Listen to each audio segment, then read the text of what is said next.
Doctor صاحب میں یہ پوچھنا چاہتا ہوں کہ کانکوبائنز جو تھیں آپ صلی اللہ علیہ وسلم کے دور میں، ان کے ساتھ جو نکاح کا کانٹریکٹ تھا اس کی کیا حیثیت تھی عام بیویوں کے نکاح سے؟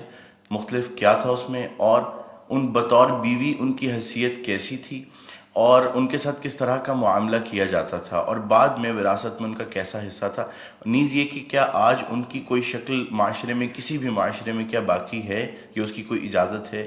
دوسرا ڈاکٹر صاحب یہ کہ اگر اس کو ایلیبریٹ آپ کر دیں تو ساتھ یہ بھی بتا دیجیے گا کہ سورہ نساء کی جو آیات ہیں، آیت نمبر 4 اور 24، جس میں وما ملکت ایمانکم ان کے بارے میں آیا ہے، ان کو زیادہ ایلیبریٹ کرنے کے لیے کون سی تفسیر بہترین ہے جس کو پڑھا جا سکتا ہے، اگر آپ کو اس وقت آپ ریکال کر سکیں؟ جزاک اللہ۔ پہلے تو اپنی بات میں ایک تصحیح کر لیجئے، باندیوں کے ساتھ یا لونڈیوں کے ساتھ یا کانکوبائنز کے ساتھ کوئی نکاح نہیں ہوتا تھا۔ منکوحہ وہ بیویاں کہلاتی تھیں اور یہ باندیاں کہلاتی تھیں، یہ ملکیت ہوتی تھی۔ بیوی ملکیت نہیں ہوتی، بیوی تو ایک سوشل کانٹریکٹ کے تحت آپ کے ساتھ آتی ہے، زندگی گزارتی ہے، اس کی مرضی کے بغیر اس کا نکاح نہیں ہو سکتا، اس کی اجازت سے نکاح ہوا ہے، اور بیوی جو ہے اس کو یہ حق بھی حاصل ہے کہ وہ کبھی چاہے تو آپ سے سپریشن جو ہے وہ حاصل کر لے۔ لیکن یہ جو ملکیت کا تصور ہے اس میں یہ چیزیں نہیں ہیں، نہ اس میں نکاح ہے، نہ اس میں کوئی وراثت کا حصہ ہے، بلکہ وہ تو خود وراثت میں منتقل ہو جائیں گی۔ اگر کوئی شخص جو ہے اس کے کچھ باندیاں تھیں تو اس کے انتقال کے بعد وہ اس کی ملکیت ان کی جو ہے جیسے اور پراپرٹی جو ہے وہ منتقل ہوگی، اولاد کیسے ہو جائے گی؟ تو پہلی بات تو یہ، چاہے اچھی لگے چاہے بری، لیکن آپ اس کو سمجھ لیجئے ایز سچ کے جیسے وہ تھا معاملہ۔ ہمیں اس کے اندر جو ہے وہ کچھ اس کو پیلیٹیبل بنانے کے لیے اور اس کو جو ہے اس کے اندر کوئی ترمیم نہیں کرنی چاہیے۔ سٹیٹس جو ہے باندی کا، کانکوبائنز کا، وہ یہ ہے جو میں نے آپ کے سامنے رکھا۔ اچھا، اصل مسئلہ یہ آتا ہے کہ آیا آج بھی ایسا کوئی معاملہ ہے؟ آج ایسا کوئی معاملہ موجود نہیں ہے، اور یہ لونڈیاں ہوتی تھیں حضور کے زمانے میں صرف وہ جو میدان جنگ میں مال غنیمت کے طور پر آتی تھی۔ آپ ایک جنگ ہوئی ہے، فرض کیجئے جنگ بدر ہوئی ہے، جنگ بدر میں اب جب کہ کفار کو شکست ہو گئی ہے تو آپ کو معلوم ہے ان کے جو اونٹ تھے وہ 900 اونٹ لے کر آئے ہوئے تھے، وہ سارے تو ابھی کھائے نہیں گئے تھے، اب وہ گویا کہ وہاں پر مال غنیمت ہے۔ ان کے گھوڑے اگر وہ بچے ہوئے تو مال غنیمت ہے۔ وہ جو آدمی بھاگتا وہ اپنا اسلحہ بھی پھینکتا جاتا ہے تاکہ بھاگے اور جان بچائے، یہ سب کیا ہے؟ مال غنیمت ہے۔ ایسے ہی اگر وہاں کوئی عورتیں بھی آئی ہوں، میرے علم میں نہیں ہے کہ بدر میں آئیں یا نہیں آئیں، احد میں تو آئیں، لیکن بدر کے بارے میں مجھے یقین کے ساتھ معلوم نہیں ہے، لیکن اگر عورتیں بھی آئی ہوں تو وہ باندیاں ہوں گی، وہ تقسیم ہو جائیں گی۔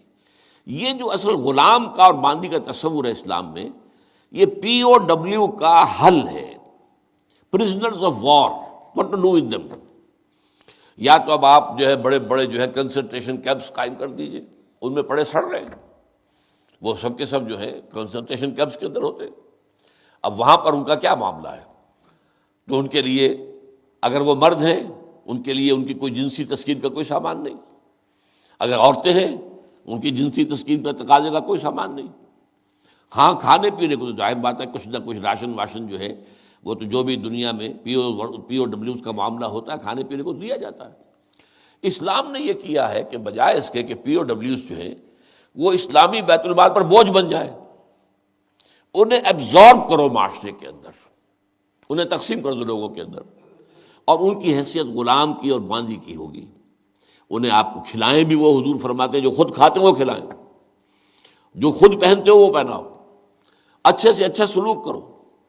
پھر ان کی ایمنسیپیشن کا ایک سلسلہ شروع کر دیا گیا، فلاں اگر تم سے گناہ ہو گیا ہے تو کفارہ یہ ہے ایک غلام آزاد کر دو، قتل خطا ہو گئی ہے، وہاں تم سے غلطی سے تمہارا ارادہ نہیں تھا، کوئی تمہارے ہاتھوں مارا گیا ہے، گولی چل گئی تم سے اور کوئی شخص جو ہے وہ مر گیا ہے، اس کے لیے بھی وہ غلام جو ہے آزاد کرو۔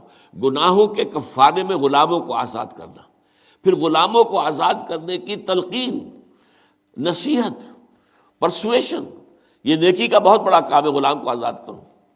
یہ ساری چیزیں جو ہیں اس کے ذریعے سے ایک دفعہ انہیں سوسائٹی میں جذب کرنے کے بعد وہ علیحدہ ایلیمنٹ نہیں رہے، اب سوسائٹی کا حصہ بن گئے، وہ ایک گھر کے اندر ہیں، وہاں رہتے ہیں، ان کے ساتھ جو ہے ان کے مالک ہیں، اور اسی طریقے سے ان کو رفتہ رفتہ ان کی ایمینسیپیشن کا بندوبست کیا اسلام نے.